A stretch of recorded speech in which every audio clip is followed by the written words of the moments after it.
नमस्कार साथियों, एक बार फिर से आप सबका बहुत बहुत स्वागत है। आज का वीडियो बहुत महत्वपूर्ण है। आज हम आप लोगों को सिखाएंगे कि व्यवहारिक गणित कैसे लगाई जाए, यानी कि ऐसी गणित जिसका इस्तेमाल हम और आप अपने व्यवहारिक जीवन में करते हैं।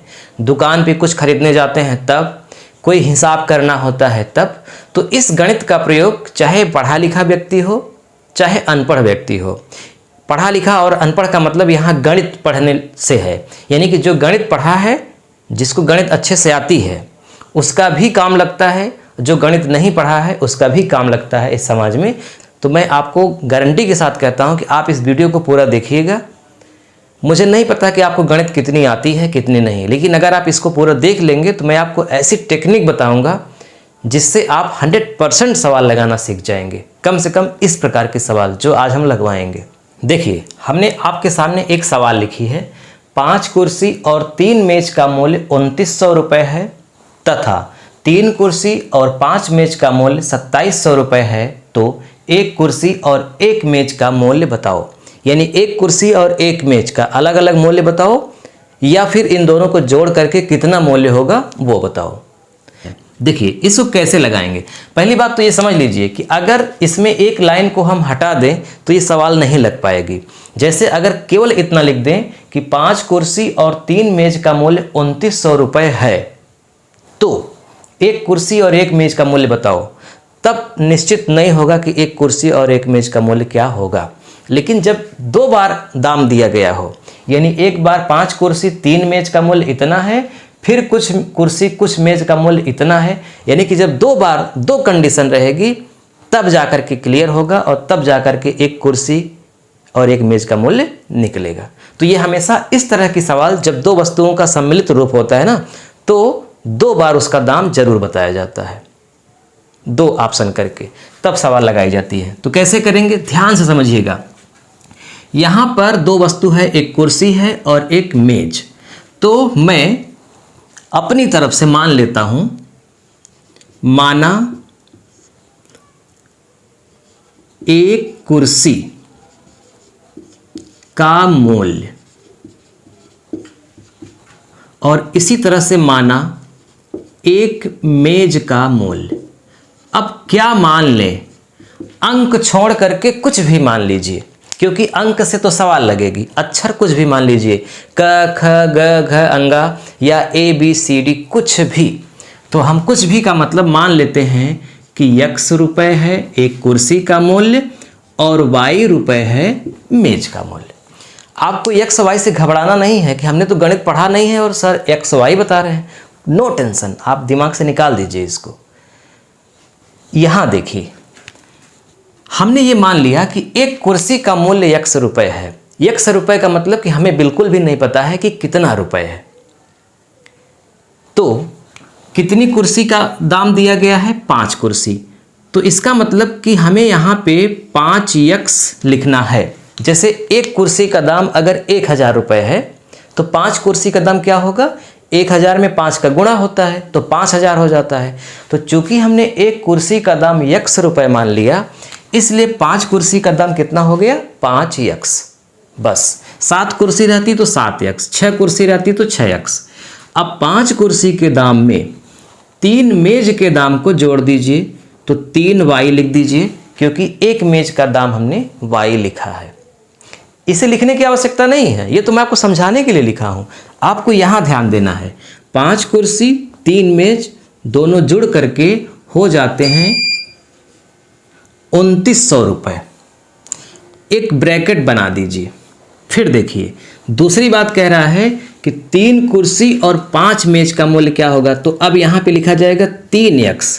यहाँ 5 कुर्सी थी तो 5x, 3 कुर्सी है तो 3x, प्लस 5 मेज तो क्या लिखेंगे, 5y बराबर कितना है, 2700 रुपये। इसे भी आप एक ब्रैकेट में बंद कर दीजिए।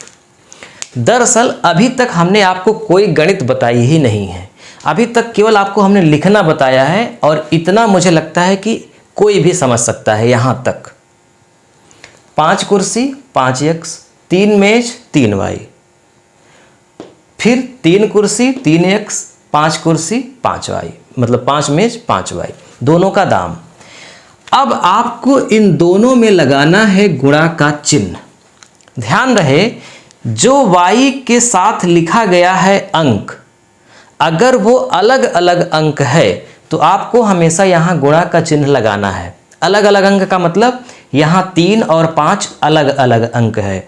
अगर यहाँ 3 और यहाँ भी 3 होता तब सवाल बड़ी सरल हो जाती। फिर आगे हम अभी बताएंगे कि जब समान अंक रहेगा तो कैसे लगेगा, अभी आप समझ जाएंगे आगे। लेकिन जब भी अलग अलग अंक रहे y के साथ वाला, x से कोई मतलब नहीं, चाहे समान अंक रहे चाहे अलग अलग, इसको देखना ही नहीं है, केवल y देखना है। अलग अलग अगर अंक है तो नीचे वाला अंक ऊपर लिख दीजिए और ऊपर वाला अंक नीचे लिख दीजिए। बस 5 को ऊपर वाले में, 3 को नीचे वाले में। और अब इसको बराबर करके गुणा कर दीजिए पूरे ब्रैकेट में। तो 5 का 5 में गुणा होगा तो क्या हो जाएगा 25x प्लस 5 का 3 में गुणा होगा तो 15y, y ही रहेगा, y में बदलाव नहीं होगा, बराबर 5 का 2900 में गुणा कर दीजिए तो कितना हो जाएगा 5 0 में 0, 5 0 में 0, 5 9 45, 5 2 10 4 14, 14,500 गुणा हो गया। नीचे जाओ, 3 का 3 में गुणा हुआ 9x, 3 का 5 में गुणा हुआ 15y, 3 का 27 में गुणा हुआ 8100। आप सोच रहे होंगे कि शुरू में सर ने कहा कि मैं 60 ट्रिक बताऊंगा, ये तो बड़ा विस्तार हो रहा है। दरअसल ये गणित के सवाल जब लोग लगाते हैं ना तो 2-2 पेज भर जाता है। बहुत विधियां हैं इसको लगाने की। मैं आपको चूंकि सबसे सरल विधि बता रहा हूं इसलिए आप थोड़ा धीरज रखिएगा और देखिए ध्यान से कैसे कैसे लगा रहे हैं। एक बार देख लेंगे जीवन भर के लिए समझ में आ जाएगा। अब आपको करना क्या है, यहाँ पर एक लाइन खींचना है और यहाँ पर माइनस का चिन्ह लगा देना है। ऊपर वाले में से नीचे वाले को घटाना है, मतलब बड़े वाले को नीचे छोटे वाले में घटाना है। अब चूंकि यहाँ पे 15 है, 15y घटेगा ही नहीं, मतलब घट जाएगा तो 0 आ जाएगा। इसीलिए ये बराबर किया जाता है ताकि ख़त्म हो जाए काम इसका। तो इसको आप छोड़ दीजिए। 25 में 9 को घटाइए तो आएगा 16x, x लिखा ही जाएगा। 25 में 9 गया 16। 145 में 81 घटा दीजिए तो आएगा यहाँ पे 64 और 00 ना, 5 में 1 गया 4, 14 में से 8 गया 6, यानी कि 16x बराबर 6400। x के साथ जो लिखा है उसका पहाड़ा पढ़िए सामने वाले में, मतलब भाग हो जाए तो 16 चौको 64 00, इसका मतलब आ गया x का मान आया 400। यहाँ जो भी अंक रहेगा उसका भाग होगा इसमें। अब चाहे लिख कर भाग कर दीजिए, चाहे कैलकुलेटर में भाग कर दीजिए, चाहे यहीं काट दीजिए। 16 एकन्नम 16, 16 चौको 64 और 00 बचा है, यानी कि 6400 का 16 में भाग हुआ 400 आ गया। कुर्सी का दाम आ गया। एक कुर्सी का दाम कितना है, यहाँ लिखा है ना, एक कुर्सी का मूल्य x रुपये, तो इसका मतलब हुआ कि 400 रुपये, क्योंकि x का मान 400 आ गया। लेकिन अभी मेज का दाम नहीं आया है। मेज का दाम निकालने के लिए अब क्या करना पड़ेगा, जो x का मान आया है वो किसी में रखना पड़ेगा। तो आप हमेशा पहले वाले में रखिएगा, ध्यान रखिए पहले वाले में। आप इसमें भी रख के लगा सकते हैं, इसमें भी, फिर आगे इसमें भी और इसमें भी, तो अच्छा होगा कि कंफ्यूज ना हो, इसलिए आप हमेशा पहले वाले में ही रखिएगा। तो देखो 5 के साथ x है और x का मान 400 है, तो इसका मतलब कि अगर हम 5 में x का जो मान 400 है उसका गुणा कर दें, फिर आगे 3y है बराबर कितना है 2900। देखो अब x ये नहीं लिखेंगे, लिखने की ज़रूरत ही नहीं है क्योंकि x का मान 400 आ गया है। तो यानी 5 में 400 का गुणा होगा, 5 गुणित 400, फिर आगे धन का चिन्ह है धन, 3y ही लिखेंगे क्योंकि अभी y का मान निकला नहीं है, बराबर 2900 है। ये गुणा जो 5 है उससे कोई मतलब नहीं है। अब देखो 3y बराबर 2900 माइनस 5 चौक 20, 2000। ये 2000 कैसे आ गया, 5 चौक 20, 2000 हो गया कुर्सी का दाम। एक कुर्सी का दाम 400, तो 5 कुर्सी का दाम 2000। तो 2000 रुपये में मेज के दाम को जोड़ा गया है तो 2900 रुपये आया है। तो मेज का दाम निकालने के लिए 2900 रुपये में 2000 को घटा दोगे तो 3 मेज का दाम आ जाएगा। अब 3y बराबर 2900 में 2000 गया 900। 3 मेज का दाम 900 है। जैसे यहां 16 कुर्सी का दाम 1600 था तो एक कुर्सी का दाम भाग हो गया 400।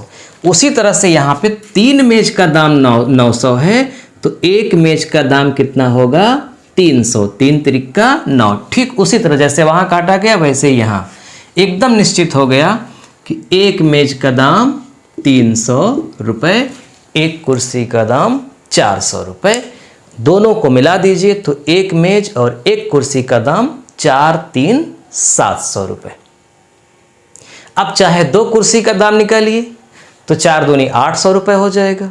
2 मेज का दाम निकालिए तो 3 दूनी 600 रुपये हो जाएगा। चाहे जितनी कुर्सी खरीदिए चाहे जितनी मेज खरीदिए अब आप निकाल लेंगे, कर लेंगे, क्योंकि एक कुर्सी का दाम आ गया। ये मैंने इतना विस्तार में इतना आराम से इसीलिए समझाया ताकि आपको हर एक बात समझ में आ जाए। अब मैं एक दूसरे सवाल लगाने जा रहा हूँ, उसको थोड़ा सा जल्दी बताऊंगा। 2-3 सवालों के बाद एकदम आप कन्फर्म हो जाएंगे कि सवाल लगा लेंगे। देखिए दूसरे सवाल बिल्कुल उसी तरह। 2 कुर्सी और 4 मेज का मूल्य 2200 रुपये है तथा 3 कुर्सी और 5 मेज का मूल्य 3000 रुपये है, तो एक कुर्सी और एक मेज का मूल्य बताओ। यहाँ पे मैं बार बार कुर्सी मेज लिख रहा हूँ, आप बदल सकते हैं। आप पेन कर दीजिए, पेंसिल, मतलब 2 अलग अलग वस्तुएं कर दीजिए। टीवी पंखा कर दीजिए, क्योंकि 2 वस्तुओं का मिला हुआ दाम है ना, इसीलिए। अब देखिए फिर से, माना एक कुर्सी का मूल्य x रुपये और एक मेज का मूल्य y रुपये। ये x y का मान जो आएगा वही कुर्सी और मेज का मूल्य हो जाएगा।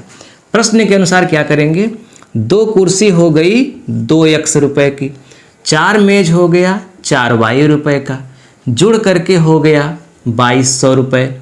एक ब्रैकेट में इसको बंद कर दीजिए। दूसरी बात क्या कह रहा है, 3 कुर्सी 5 मेज का मूल्य, तो 3 कुर्सी का दाम 3x, 5 मेज का दाम 5y और आता कितना है 3000। इसको भी ब्रैकेट में बंद कर दीजिए। अब चूंकि y के साथ अलग अलग अंक है इसीलिए आप गुणा का चिन्ह लगा के नीचे वाले को ऊपर, ऊपर वाले को नीचे, केवल अंक को लिख दीजिए। अब जब समान अंक रहेगा ना तो तब नहीं करेंगे ऐसा, तब तो सीधा सीधा घटा देंगे। अभी एक समान अंक वाला दिखाएंगे आपको करके। अभी आप इसको गौर करिए क्या करेंगे। गुणा करिए, 5 दूना 10x धन 5 चौक 20y बराबर 5 का 22 में गुणा करिए 110 00 यानी कि 11000। 5 दूने 10, 5 दूने 10 1 11 00। यानी जो बात यहाँ लिखी गई थी कि 2 कुर्सी 4 मेज का मूल्य 2200 रुपये है, ठीक यही बात दूसरी तरह लिख दी गई अब कि 10 कुर्सी और 20 मेज का मूल्य 11000 रुपये है। दोनों एक ही बात है, लेकिन ये चूंकि y का मान बराबर हो जाए इसलिए ये विधि अपनाई जाती है। तो 4 का 3 में गुणा किया 12x, 4 का 5 में 20y, 4 का 3 में 1200 12000। देखो मतलब y बराबर हो गया ना। अब घटाना है आपको। जब घटाएंगे तो ये दोनों बराबर रहेगा, इसका अस्तित्व समाप्त हो जाएगा। लेकिन समस्या ये है कि 10 में 12 कैसे घटाएंगे। तो देखो एक चीज़ और समझ लीजिए, अगर ये ऊपर वाली संख्या बड़ी है, जैसा कि अभी पिछले सवाल में आपने देखा ऊपर वाली संख्या नीचे वाली से बड़ी है, तो अगर यहाँ ऊपर वाली बड़ी है तो यहाँ भी ऊपर वाली बड़ी रहेगी, और अगर यहाँ ऊपर वाली छोटी है नीचे वाली से तो यहाँ भी ऊपर वाली नीचे वाली से छोटी रहेगी। तो इसका मतलब कि जब आप ऊपर से नीचे घटाएंगे तो यहाँ भी ऊपर से नीचे और यहाँ भी ऊपर से नीचे घटाएंगे, लेकिन जब ऊपर वाली छोटी हो जाए तो यकीनन दोनों जगह नीचे वाली बड़ी रहेंगी ऊपर वाली से। तो इसका मतलब आप उल्टा घटा दीजिए। 12 में 10 गया 2x, 12 में 11 गया 1 यानी कि 1000। ठीक है ना। ऊपर से नीचे घटाओ चाहे नीचे से ऊपर, एक ही बात है। अब इसका मतलब ये हुआ कि 2 कुर्सी, चूंकि 2x आया है, इसका मतलब 2 कुर्सी का दाम 1000 रुपये है। तो एक कुर्सी का दाम 2 1 कम 2, 2 पंचे 10, 500 रुपये। तो एक कुर्सी का दाम 500 रुपये हो गया। यहाँ आप लिख सकते हैं 500 रुपये। ठीक जैसे पहले किया था उसी तरह से आप कर दीजिए। ये जो पहला वाला समीकरण है इसी को ले लीजिए। यहाँ पे क्या लिखा गया है, 2x, x का मतलब 500 आया है तो 5 लिख दीजिए, प्लस 4y बराबर 2200। अब 4y बराबर 2200 माइनस 5 दूना 10, 1000। यहाँ पे 1000 आया है ना, उधर चला जाएगा। 4y बराबर 2200 में 1000 घट गया, कितना आया, 1200। मतलब 4 मेज, y का मान मेज है, 4 मेज का दाम 1200 रुपये। तो एक मेज का दाम 4 1 कम 4, 4 तिहाई 12, y का मान कितना आएगा, 300। यानी एक मेज का दाम 300 रुपये। सवाल लग गई। एक कुर्सी का दाम 500 रुपये, एक मेज का दाम 300 रुपये, और अगर दोनों जोड़ दिए, एक कुर्सी और एक मेज दोनों, तो 5 3 800 रुपये हो गया। मुझे लगता है कि अब आपको बात समझ में आ गई। अब एक सवाल देख लीजिए कि जहाँ पर शुरू में ही अगर बराबर निकल जाए तब कैसे लगाएंगे। वो तो समझ ही गए हैं आप, लेकिन एक देख लीजिए। तीसरे सवाल, 3 कुर्सी और 2 मेज का मूल्य 4000 रुपये है तथा 4 कुर्सी और 2 मेज का मूल्य 5000 रुपये है, तो एक कुर्सी और एक मेज का मूल्य बताओ। माना एक कुर्सी का मूल्य x रुपये, एक मेज का मूल्य y रुपये। अब क्या लिखेंगे, 3 कुर्सी 2 मेज 4000 रुपये, नीचे 4 कुर्सी 2 मेज 5000 रुपये। ब्रैकेट बनाने की यहाँ ज़रूरत नहीं है, क्योंकि यहाँ पर y के जो अंक दिए गए हैं वो बराबर हैं, इसलिए हमें यहाँ पे ब्रैकेट बना करके गुणा करने की ज़रूरत नहीं है। हम सीधा सीधा यही सवाल लगा देंगे, कुछ भी करने की ज़रूरत नहीं है, क्योंकि बराबर है। अब ऊपर वाली संख्या छोटी है, नीचे वाली बड़ी है, तो नीचे से ऊपर घटाओ। 4 में 3 गया, 1x बराबर 5 में 4 गया, 1 और 3 0, यानी 5000 में 4000 घट गया। मतलब क्या मैं बता रहा हूँ, मैं ये बता रहा हूँ कि जब अंक अलग अलग रहेगा तो ब्रैकेट बना करके इसका इसमें और इसका इसमें गुणा करके बराबर करेंगे, दूसरा समीकरण बनाएंगे, तब उसके बाद हल करेंगे। यहाँ तो पहले से ही बराबर है तो कुछ करने की ज़रूरत नहीं है, सीधा घटा दीजिए। अब चूंकि नीचे वाली संख्याएं बड़ी थी इसलिए नीचे से ऊपर घटाया गया। 4 में 3 गया 1x, 5 में 4 गया 1। अब चूंकि 1 नहीं लिखा जाता, अगर 1 लिखा भी जाएगा तो 1 51 1 होगा, तो x का मान तो 1000 आएगा ही, कुछ करने की ज़रूरत ही नहीं है, इसीलिए 1 नहीं लिखा जाता। 1 के अलावा 2 आ जाए, 3 आ जाए, तब उसे लिखना पड़ता है। 1 क्यों नहीं लिखना पड़ता, क्योंकि 1 अपने आप अंडरस्टूड है कि 1x है, इसका मतलब 1x है, यहाँ दिखाने की ज़रूरत नहीं है। अगर दिखाएंगे भी तो 1 का इसमें भाग भी करेंगे तब भी तो यही आ जाएगा, इसीलिए। तो इसका मतलब एक कुर्सी का दाम कितना है, यहाँ पे 1000 रुपये। कुर्सी का दाम आ गया इतनी जल्दी, बस x का मान रख दो इसमें। देखो 3 गुणित x मतलब 1000 धन, आगे क्या है 2y बराबर कितना है 4000, तो 2y बराबर 4000 माइनस इन दोनों को गुणा करके उधर लिख दो 3000, तो 2y बराबर 4 में 3 गया 1000। y का मान मेज है, 2 मेज का दाम 1000, इसका मतलब एक मेज का दाम के लिए भाग कर दो, 2 1 कम 2, 2 पंचे 10, 500 रुपये, यानी मेज का दाम 500। तो एक कुर्सी का दाम 1000, एक मेज का दाम 500। ऐसे ही मैं चूंकि तीनों सवाल में कुर्सी मेज कर दिया, आप इसके टेंशन मत लीजिए, आप अपने से बदल सकते हैं। साइकिल हो सकती है, स्कूटर हो सकता है, साबुन हो सकता है, इधर ब्रश हो सकता है, उधर मंजन हो सकता है, कुछ भी हो सकता है, लेकिन सवाल ऐसे ही लगेगी जब 2 वस्तुओं का एक साथ दाम दिया रहेगा तो। उम्मीद करता हूं कि आपको इन तीनों सवाल के माध्यम से समझ में आ गया होगा। अब इस तरह के सवाल आप लगा लेंगे। अगर आपने अच्छे से लगाया है तो मैं आपको एक सवाल होमवर्क के रूप में दे रहा हूं, आप इसको लगाइए और कमेंट में लिखिए। हम देखना चाहते हैं कि जितने लोग देखें क्या वाकई में हम उनको समझा पाए कि नहीं। हमारे समझाने में अगर कोई त्रुटि है, कुछ ऐसी बात जो आपके समझ में नहीं आई, तो आप निसंकोच कमेंट करिएगा, मैं उसमें सुधार करने की पूरी कोशिश करूँगा। इसमें क्या कठिनाई आई, इसको भी कमेंट करिएगा, मैं और कोशिश करूँगा कि इसे और सरल बना सकूँ जितना हो सके। ठीक है, मिलते हैं नेक्स्ट वीडियो में, तब तक के लिए नमस्कार।